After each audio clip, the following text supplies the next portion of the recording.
so zmiešanými pocitmi, aj s dôverou, ale aj so strachom.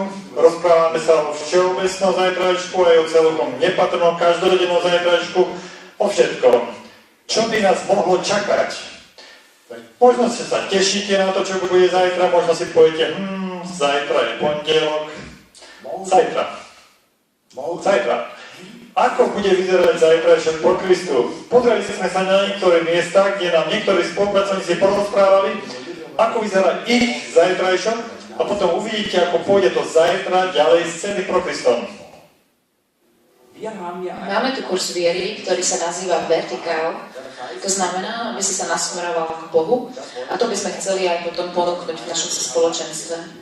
Máme tu obchodík diakonie, tam by sme sa chceli stretávať každú stredu večer.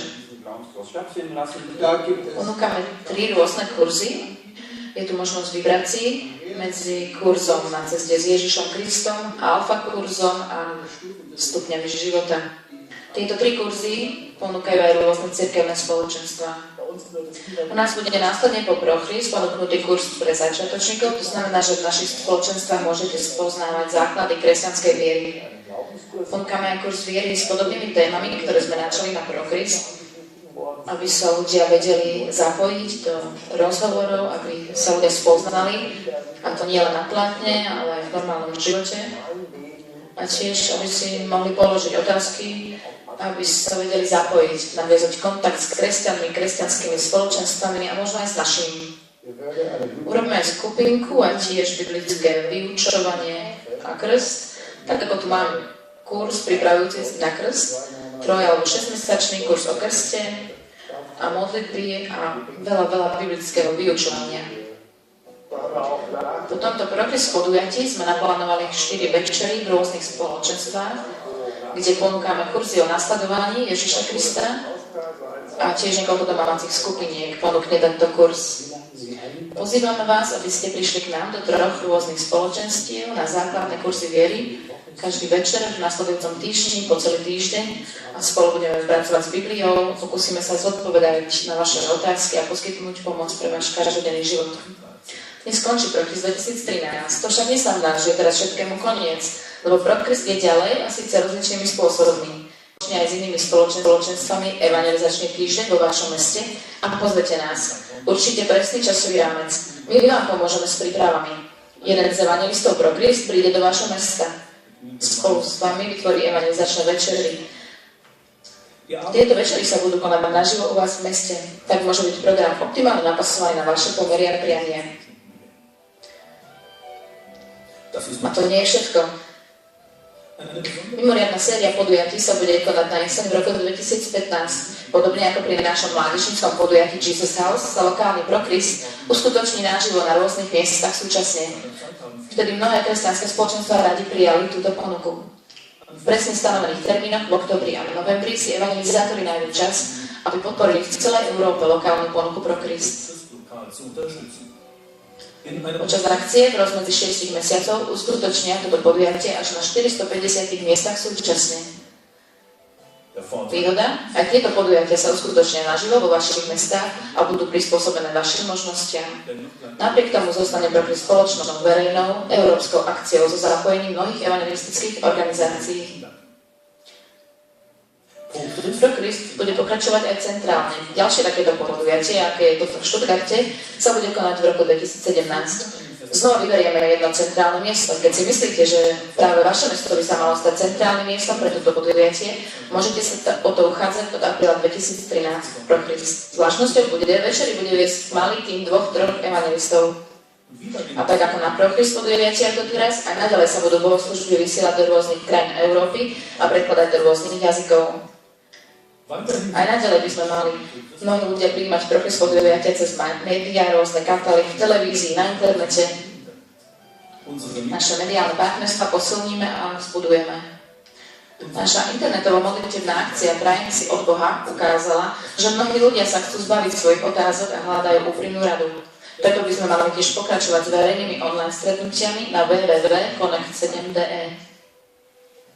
Popri tom existuje oblasť školenia. V uplynulých rokoch sme mohli vzdelávať skoro 10 000 kresťanov prostredníctvom online kurzov. Máme možnosti a chceme kresťanov a spoločenstva naďalej vzdelávať. Propis pokračuje. Goed, Christ geht weiter. Poďte s nami. Evangelizácia je naša trvalá úloha. Hlavný úväzok má ako generálny tajomník združenia IMKA. IMKA je kresťanské združenie mladých ľudí. Roland. Vždycky som mal ten pocit, že toho máš už aj tak vyššie hlavy.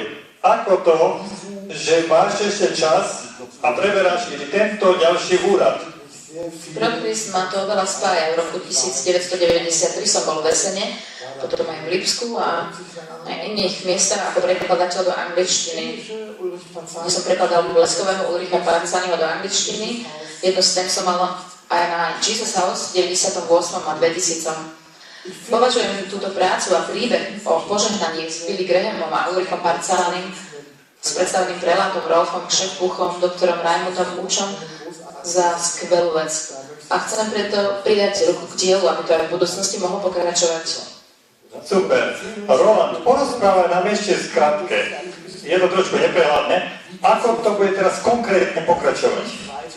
Ideme ďalej mediálne, bez prerušenia, lokálne v 2015 na mnohých miestach s mnohými zvestovateľmi a potom regionálne s našim malým tímom evangelizátorov a potom, za čo sa modlíme a v čo dúfame, aby sme v správnom čase na správnom mieste v roku reformácie dali najavo, že keď sa jedná o reformáciu aj v našej krajine, môže sa jednať len o Ježiša a o náš vzťah s ním. Založil nemecký lekársky manželský pár Martina a Klaus Dieter Jung. S manželkou sme boli v roku 1991 v Aldách na cestách ako turisti a videli sme vieru týchto horských indiánov.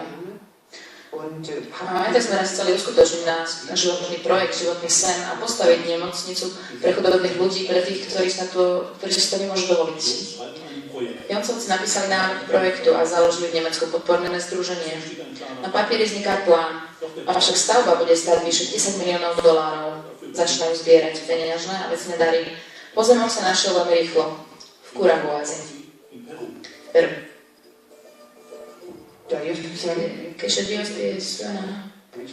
bola z hľadiska ľudského neuskutočniteľná. A vedeli sme, že ak Pán nepriloží svoje požehnanie, nepodarí sa.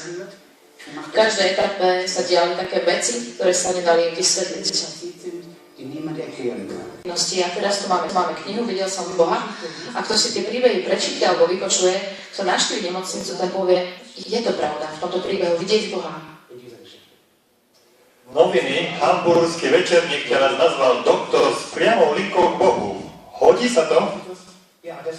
Áno, to je veľmi zaujímavé. Mali sme už 400 televíznych reportáží v tlači, v rozhlase v mnohých krajinách a vlastne vždy to dali do súvisu s vierou.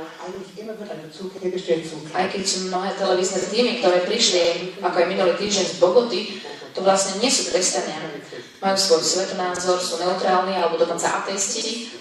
Mali sme u nás tým zo ZDF, priletel z Ria a jeden mi povedal, som presvedčeným ateistom. Ďalší povedal, som presvedčeným špiridistom, ale reportáž bola vynikajúca o viere. A takto jasne ukazuje, že Dios Usujana platí modlitba a viera v živého Boha.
Chcem povedať tým, čo sú tu dnes prvýkrát a teraz po všetkom tom, čo tu zažili, pravia, je to dobré. Toto som mal vedieť pred týždňom. Bol by som prišiel 8 večerov. Neplačte, pôjdeme ďalej. A tu v Stuttgarte aj na prenosových miestach. Počuli ste to o mnohých oznamoch, ako je to na rôznych miestach. Ide sa ďalej. Je krásne, že máme takýto týždeň, keď sa niečo veľké deje. Slávnostná hudba, zaujímaví hostia a spolu s mnohými dôležité otázky života sa musí rozoberať vo všetných dňoch.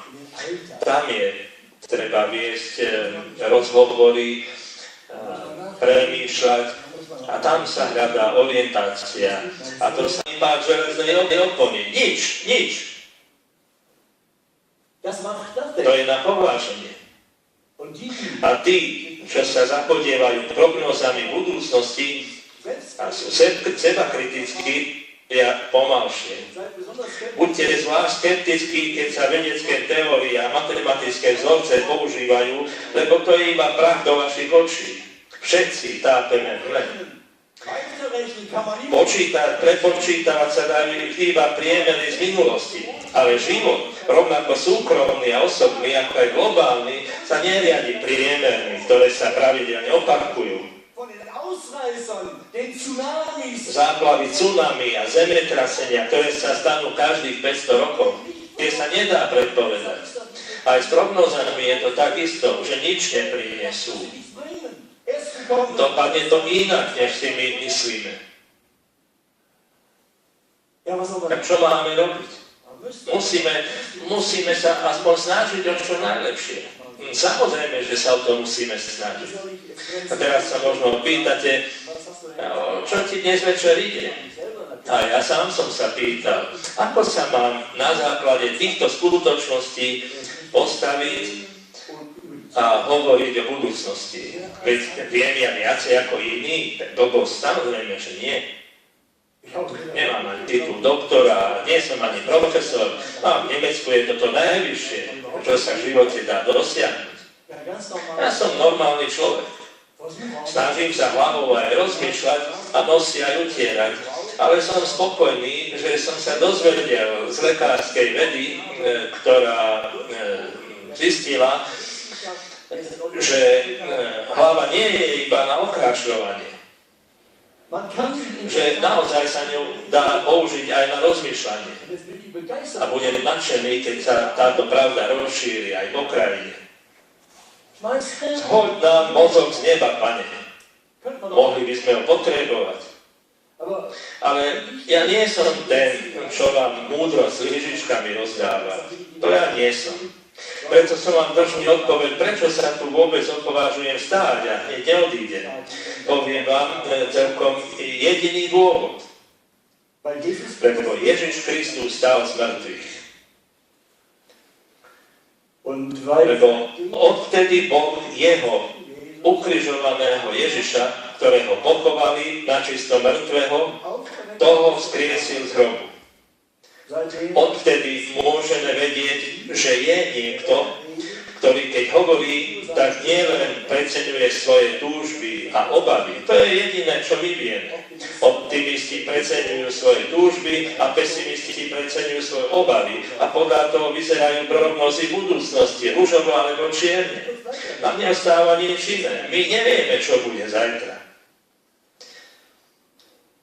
Jediný, ktorý to vie, ktorý prišiel z druhej strany smrti, z iného priestoru a času, ten vie, čo bolo a čo je vo večnosti. To je ten, ktorého Boh vzkriesil. Ten hovorí kompetentne. A preto vám chcem povedať celkom otvorene, čo by ste aj vy mali vedieť. Touto skutočnosťou, že Ježiš Kristus stal z mŕtvych, stojí a padá celá kresťanská viera. O niekto, kto bol úplne kritický, úplne proti, ako mladý intelektuál, ktorý považoval za také odporné, čo títo táraji rozprávajú o Ježišovi, túto absurdnú historku, že niekto, koho popravili na kríži, ktorý sa tomu ani brániť nemohol, že ten vraj stal A preto on by mal byť riešením problémov jednotlivého človeka i celého sveta. Tomu pripadalo také úbohé a také nebezpečné pre ľudí, že si povedal, že na to treba hneď udrieť. A aj keď si tým ruky zakrvavím, tieto pľúvance sa musia všetkým činom vykoreniť. Ten mladý intelektuál sa volal Saul. Ten prenasledoval kresťanov a potom sa stretol so skrieseným Ježišom pri jednom prenasledovaní, keď chcel vyprášiť sýrske hlavné mesto Damask od kresťanov. Tam stretol toho, ktorého považoval za pľúvanec, totiž skrieseného Ježiša. Saul, prečo ma prenasleduješ? Spadol zo svojho koňa. Doslova, ale v prenesenom význame padol z vysokého koňa. Oslepol, len počuje hlas. Keď stál, už nič nevidel. Ježiš s ním hovorí a volá ho. A potom sedí 3 dni, nedokáže jesť ani piť v zadnej izbe v Damasku, kým na popud Ježiša prišiel za ním jeden nesmelý kresťan, kladie na ňo ruky a vraví: milý brat Saul, tomuto vrahovi, tomu, ktorý vláčil kresťanov do väzenia, ktorý mal na rukách krv, tak sa dozvedel, že ten ukrižovaný Ježiš stal a že skrze tohto človeka pôsobí svojou neuveriteľnou mocou v živote mladého Saula.